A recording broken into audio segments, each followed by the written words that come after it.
ich bin der Andi, 32 Jahre jung, wohne in Ronneburg und ich möchte euch meinen Citroën Xara vorstellen.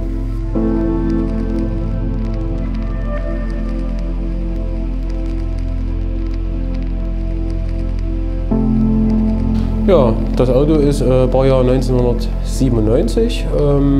Ja, es ist ein 2 Liter 16V Motor verbaut mit ca. 200 PS und ja.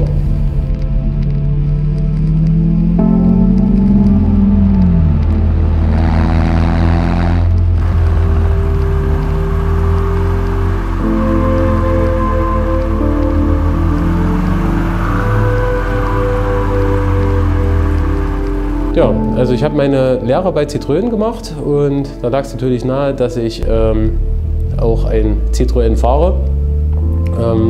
Das Auto stand mal bei uns auf dem Hof und es hat mich eigentlich gleich abgeholt. Also ich fand das ja gut, auch in der Originaloptik, und hatte damals aber kein Geld, weil ich halt noch in der Lehre war. Da verdient man ja nicht so viel, und ich habe meinem Vati angepumpt, ob ich das Auto bekomme, halt auf Kredit von meinem Vati. Und ja, der Kredit läuft auch weiterhin noch. Ich habe es zwar schon abbezahlt, aber das Geld werde ich dann mal irgendwann andersweitig wieder kriegen.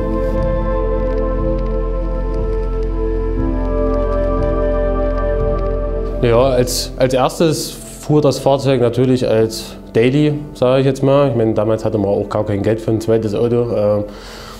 Es ist freilich ein bisschen was passiert. Ich habe dann gleich ein paar Alufelgen draufgeschnallt, ein paar größere. Es waren ja schon welche drauf. Da warst du ja schon der Held in der Berufsschule. Aber ja, also ich habe dann ein paar 16 Zoll Alufelgen draufgebaut, Angel-Eis-Scheinwerfer reingebaut, beim Musketier ein paar Teile geordert. Das ist ein Citroën-Tuner. Emblemfreier Grill und die Stoßleisten lackiert und naja, was man dann halt erstmal so macht, dass das Auto optisch irgendwie ein bisschen moderner aussieht. Ja. Dann später habe ich noch durch einen kleinen Unfall relativ Glück gehabt und habe von meinem Chef, sein Sohn, der hat auch so ein Auto gehabt, noch die Stoßstange bekommen. Das ist auch eine Musketier-Stoßstange, und ja, da war das Auto erstmal so ganz schick, fand ich ganz gut. War auch damals schon was keiner hatte. Ja. Und es wusste auch immer keiner, was es für ein Auto ist. Von daher, das war auch immer ganz schön. Das ist auch jetzt noch so.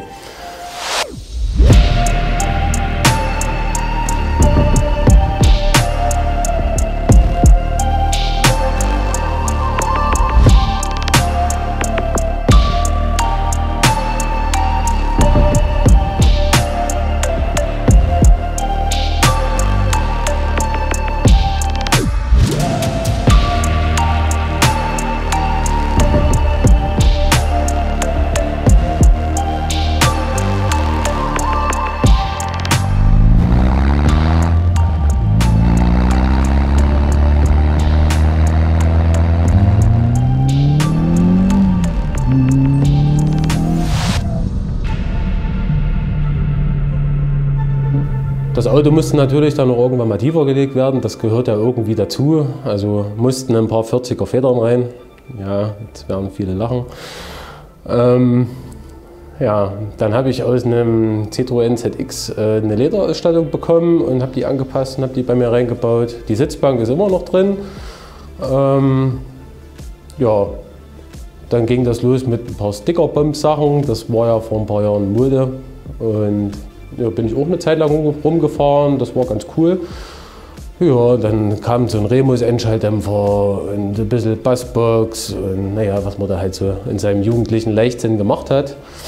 Und ja, naja, so mittlerweile sind wir jetzt in einer Ausbaustufe angelangt, die mir so eigentlich perfekt gefällt.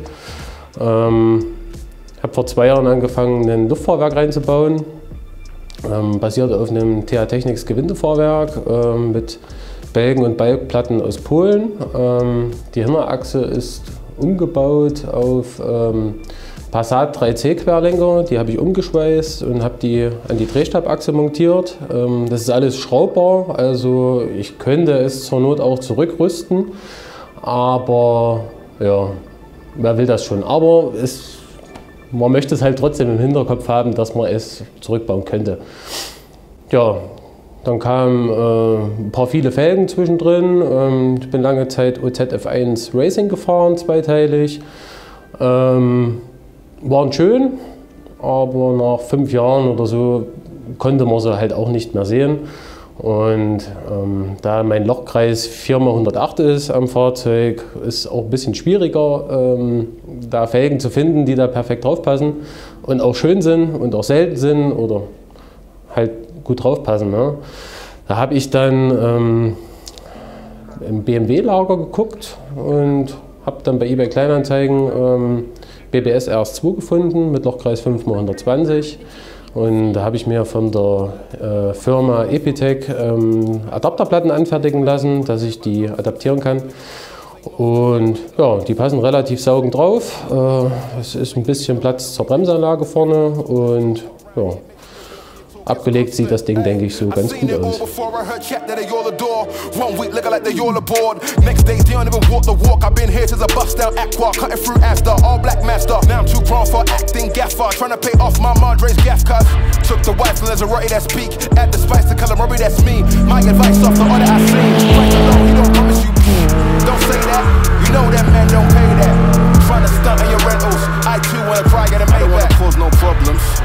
I just wanna live my life, but I keep on hearing about nonsense. Me and my don't say monsters, but you know when you see imposters. We know how to read them faces, same way you know how to read them comments. If you wanna talk, let's talk, but around here, make sure you walk and your talk is constant. What nonsense? I don't wanna hear about guns, I know you ain't here like the post was sponsored. You ain't never been down junction, you ain't never hit no truncheons, you ain't never hit no blocks in your mouth, rub, you ain't never peeled no onions. You don't really look so G to me. Fly white fat for the scenery, go Blue Jays for the eatery. Also original war ein 1.8er 8V mit 90 PS verbaut. Später habe ich dann in meiner Lehre aus einem Xantia einen 1.8 16V eingebaut mit 110, 115 PS, fuhr auch ganz gut. Und ja, dann hat sich meine Arbeitsstelle irgendwann gewechselt, habe ich bei der Firma RP Tuning angefangen und mein Chef ist auch so ein bisschen gestört, was das angeht und hat mir mal eingeredet, dass ich da ja mal noch den größten Motor einbauen soll. Das wäre der 2 Liter 16V aus dem VTS-Modell. Und naja, lange Rede, kurzer Sinn, habe ich einen Spender gefunden bei Mobile für 500 €. Und ja, das war echt Glück, weil die Autos werden mittlerweile auch teurer, weil sie relativ selten sind und ein bisschen Leistung haben. Habe ich mir so ein Auto gekauft, habe den Motor ausgebaut, habe den ein bisschen scharf gemacht mit schärferen Nockenwellen, größere Drosselklappe, Software, andere Einspritzventile, Carbon-Airbox, ja, so dieses typische Saugertuning halt. Ja, mit Abstimmung hat er jetzt 203 PS hat er mal gebracht auf der Rolle. Wie sie jetzt nur anliegen, keine Ahnung, aber das Ding macht auf jeden Fall sehr viel Spaß. Dreht bis knapp 8000, macht schon Spaß. Man kann ein paar Autos ärgern, viele nicht, aber das Geräusch oder dieses ganze Feeling in dem Auto, das ist einfach geil. Es ist laut, es ist brachial, es knallt irgendwie rein. Also ich freue mich jedes Mal, wenn ich mit dem Fahrzeug fahre. Ja, als Alltagsauto kann ich es nicht fahren, das wäre mir zu ja, laut, hoppelig, keine Ahnung. Im Alltag fahre ich da lieber ein bisschen komfortabler. Und ja, wenn schönes Wetter ist, fahre ich das Ding hier hinten, die Simson, das macht auch Spaß. Ja, dann habe ich im Innenraum so ein bisschen was gemacht. Es ist ein Bügel dann mal reingekommen von einem Astra F, den ich noch umschweißen lassen habe von meinem Vati. Vielen Dank nochmal dafür. Der ist Metallbauer, der weiß, was er macht. Und ja, dass das halt schön in die Sitzbank hinten einführt. Und ja, dann sind Eco-Sportsitze vorne eingezogen mit Eigenbaukonsolen, auch gebaut von meinem Vati. Man merkt, der hat sehr viel gemacht an dem Auto.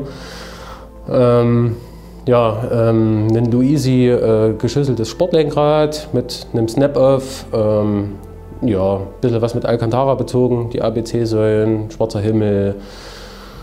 Ja, man fühlt sich auf jeden Fall wohl in dem Auto.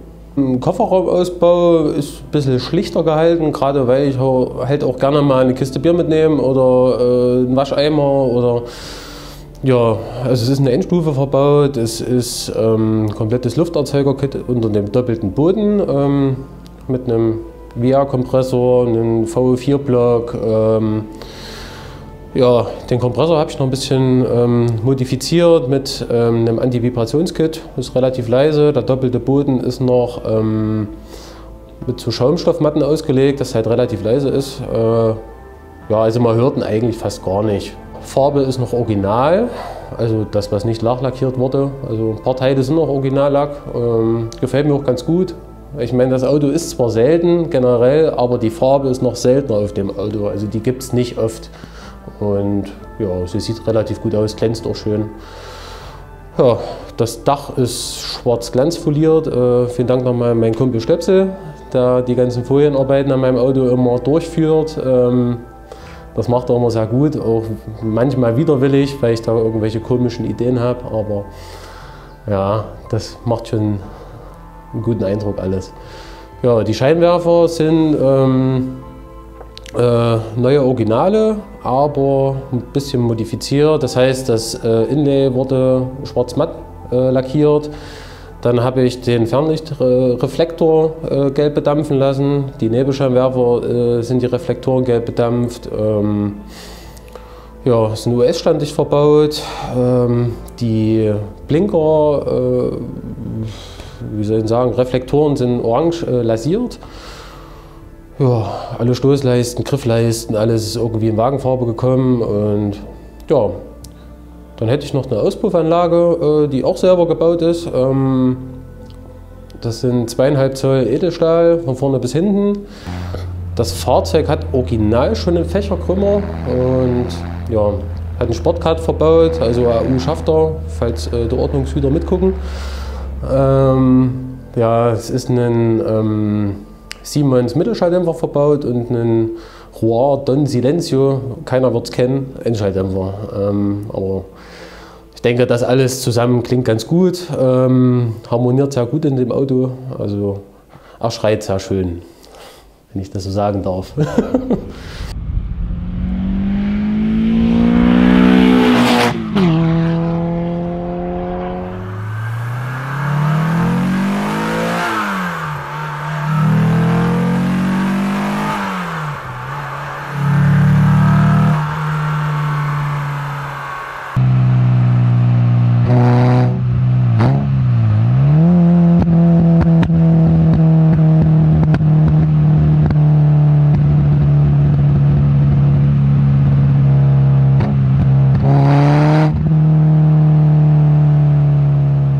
Da würde ich mich gerne noch bei ein paar Leuten bedanken. Zuallererst bei meinem Vati, der das quasi irgendwie möglich gemacht hat, dass das Auto jetzt hier steht. Und auch so wie es da steht, hat er auch viel mitgemacht. Und ja, durch meinen Papa bin ich eigentlich auch zu diesem Tuning-Zeug gekommen. Mit seinem Renault Laguna früher, mit Bodykit und Auspuffanlage. Aber war damals eigentlich schon der Held in Jena, also mein Held. Ich als kleiner Stift. Und ja, da möchte ich mich bei meinem Kumpel Stöpsel bedanken, der mich eigentlich immer so ein bisschen motiviert, irgendwas zu machen an dem Auto, weil er selber immer viel macht. Und ja, dass das Auto dann so irgendwie so gekommen ist, wie es gekommen ist und dass es auch so gut dasteht und auch gut ankommt. Dann als nächstes bei meiner Freundin Lisa, dass sie mir sehr oft Freiraum gibt, wenn ich irgendwelche Problemchen habe oder irgendwelche dummen Ideen, die wieder ganz schnell umgesetzt werden müssen, weil das ist so ein bisschen mein Problem, dass ich alles sehr schnell umsetzen muss. Wenn ich was im Kopf habe, muss es gleich passieren. Ja, mein Chef Ronny, dass ich immer meine Hebelbühne benutzen darf, wenn ich sie mal brauche, weil hier in meiner Garage mache ich zwar auch viel, aber wenn man mal unter das Auto muss, geht es halt nicht anders. Ja, ansonsten denke ich, habe ich jetzt alle erwischt. Ja, und falls ich irgendjemanden vergessen haben sollte, der sich jetzt auf den Schlips getreten fühlt, auch vielen Dank an euch, an alle anderen, die mich irgendwie seelisch, moralisch unterstützt haben, weil auch sehr viel schief gegangen ist an dem Auto. Ja, vielen, vielen Dank dafür und ich hoffe, das Auto wird mich noch sehr lange begleiten. Also ich habe es vor, dass es irgendwann mal bis zum Tod durchhält. Ja, zu guter Letzt, vielen, vielen Dank für die Aufmerksamkeit. Wenn euch das Video hier gefallen hat, dann lasst gerne einen Daumen da oder wenn ihr irgendwelche Anregungen habt, was ihr noch irgendwie besser machen würdet oder ja, oder was euch einfach nicht gefällt, weil Geschmäcker sind nun mal verschieden, dann lasst gerne mal einen Kommentar da. Ja, vielen Dank für die Aufmerksamkeit und bis später.